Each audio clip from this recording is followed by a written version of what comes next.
Hello friends, स्वागत है आपका। मैं हूं अपूर्व ठाकुर और आज की सबसे बड़ी ब्रेकिंग न्यूज़ के साथ हम हाजिर हैं।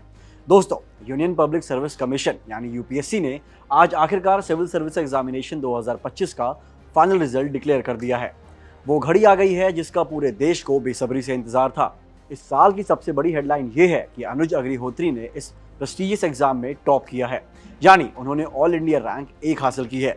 अगर आपने भी यह एग्जाम दिया है और आप अपने फ्रेंड्स और फैमिली का रिजल्ट चेक करना चाहते हैं तो आप कमीशन की ऑफिशियल वेबसाइट upsc.gov.in पर या फिर upsconline.nic.in पर जाकर तुरंत अपना रिजल्ट देख सकते हैं।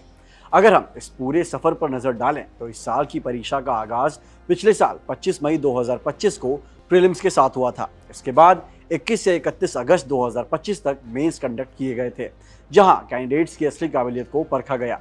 सफर का सबसे अहम और आखिरी पड़ाव यानी इंटरव्यू अभी हाल ही में 27 फरवरी 2026 को खत्म हुआ है।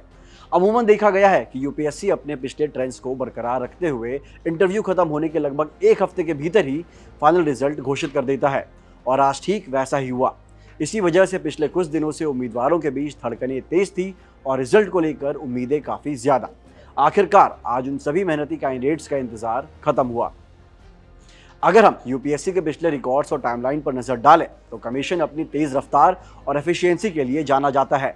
पिछले कुछ सालों में एक जैसा पैटर्न देखा गया। जैसे 2024 की साइकिल में इंटरव्यू 17 अप्रैल को खत्म हुआ और मात्र 5 दिन के बाद यानी 22 अप्रैल को रिजल्ट आ गया। अगर हम इस साल के सिलेक्शन के आंकड़ों की बात करें तो इस बार कुल 958 उम्मीदवारों को नियुक्ति के लिए रिकमेंड किया गया है।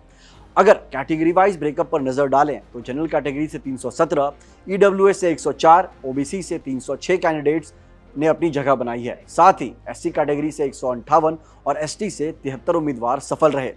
इस पूरी लिस्ट में अलग अलग बेंचमार्क डिसेबिलिटीज यानी पीडब्ल्यूबीडी वाले उम्मीदवारों को भी शामिल किया गया है, जिनमें पीडब्ल्यूबीडी 1 से 10, पीडब्ल्यूबीडी 2 से 14 और पीडब्ल्यूबीडी 3 व पीडब्ल्यूबीडी 5 कैटेगरी से 9 कैंडिडेट्स रिकमेंड हुए हैं। यह डेटा दिखाता है कि किस तरह देश के हर वर्ग से टैलेंट निकलकर सामने आया है और ब्यूरोक्रेसी का हिस्सा बनने जा रहा है।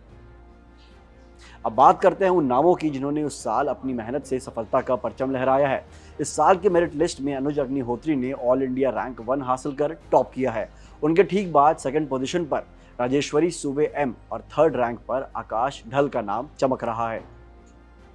टॉप 10 की इस लिस्ट में राघव झुंझुनवाला चौथे और ईशान भटनागर 5वें स्थान पर हैं। वहीं छठे से 10वें पायदान तक क्रमश जिन्नी अरोरा, AR राजा मोहिद्दीन, पक्षल सेक्रेटरी आस्था जैन और उज्जवल प्रियांक ने अपनी जगह पक्की की है।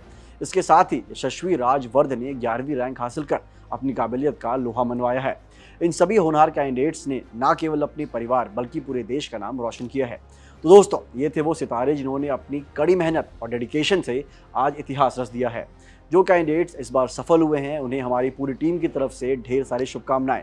हमें उम्मीद है कि आप अपनी सर्विस से देश के भविष्य को एक नई दिशा देंगे। लेकिन जो कैंडिडेट्स इस बार सफल नहीं हो पाए उनके लिए हमारी टीम बस इतना ही कहेगी कि यह कोई अंत नहीं बल्कि एक नई शुरुआत है।